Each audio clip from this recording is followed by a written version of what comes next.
सिलिंगच्या जमिनी विक्रीचा मार्ग मोकळा. राज्य सरकारचा नवा निर्णय ठरणार गेम चेंजर.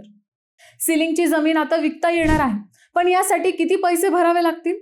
राज्य सरकारच्या नव्या निर्णयामुळे हजारो शेतकरी आणि जमीनधारकांना मोठा दिलासा मिळणार आहे.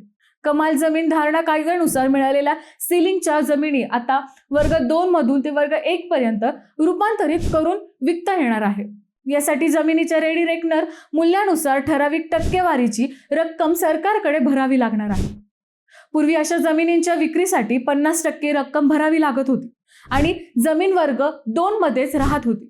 मात्र आता नवीन नियमानुसार शहर भागातील शेती जमिनीसाठी 30%, बिगर शेतीसाठी 25%, तर ग्रामीण भागातील शेतीसाठी 25% आणि बिगर शेतीसाठी 20% रक्कम भरावी लागणार आहे. ही जमीन मूळ लाभार्थ्यांच्या नावावर किंवा शासनाची परवानगी घेऊन दुसऱ्याच्या नावावर असणे आवश्यक आहे. तसेच पूर्वी नियमभंग झालेल्या जमिनींना आता योजनेचे लाभ मिळणार आहे. या निर्णयामुळे अनेक वर्षांपासून अडकलेल्या सिलिंग जमिनींच्या खरेदी विक्रीला अखेर गती मिळणार आहे.